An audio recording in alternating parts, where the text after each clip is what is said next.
Sometimes in a volume question, you won't be given the height of the shape. You might be given something else that will enable you to find the height of the shape. So here we have the diagonal across this cylinder, and they've told us that it's 10 centimetres. They've also given us the diameter because it's going all the way across the base, but they've not given us the height, which is one of the components that we need to be able to calculate the volume of a cylinder. So with these questions, we need to use Pythagoras. So from these red lines, we can see that it makes a triangle. So I'm going to draw the triangle over the side.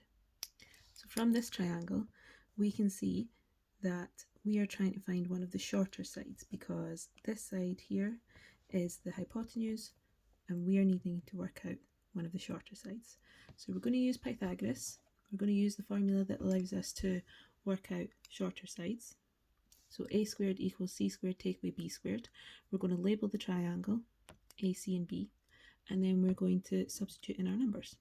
So 10 squared take away 9 squared, which is 19, and then square root both sides, which is 4.358, so 4.4 centimetres if you round it to one decimal place.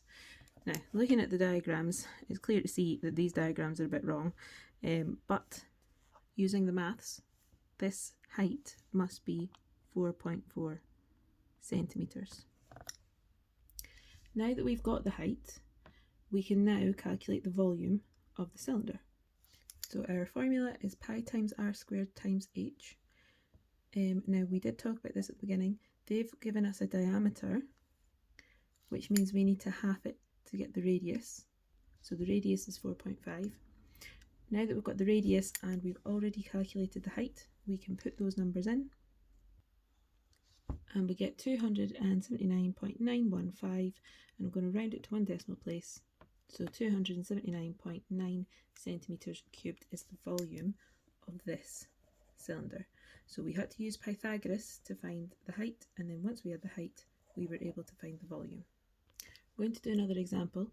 Here we've got a cone. We want to calculate the volume of the cone, but we've not been given the height again. All we've been given is the diameter of the base of the cone, because it goes all the way across, and one of the slanted edges of the cone. Now, if I write down the cone formula, which is third times pi times r squared times h, we see that we need a radius and we need the height.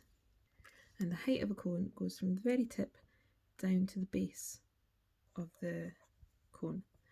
So again, we're going to have to use Pythagoras to work out the height before we can do anything with the volume. Looking at the diagram, we need to work out what the radius is, because this red dotted line is the radius. Now we already know the diameter. The diameter is 6, which means the radius is going to be half of that, which is 3. So over at the side, I'm going to draw this triangle, and from this drawing we can see again we are trying to find a shorter side, so we're going to be using Pythagoras theorem that allows us to find the shorter side. So a squared equals c squared take away b squared. I'm going to label the triangle a, b and c, and then on the next line we can put in the numbers. So 8 squared take away 3 squared, which is 55, then square root both sides of the equation, and we get 7.416. So I'm going to round it to one decimal place and get 7.4 centimetres. So that is the height of our cone. So we know the height. We also know the radius because we had to work that out to use Pythagoras. So we've got our radius, we've got our height, which means we can now calculate the volume of the cone. So on the next line, we're going to put in those numbers. So a third times pi times 3 squared times 7.4, which ends up being 69.743, so 69.7 centimetres cubed. So again, two main steps to these questions.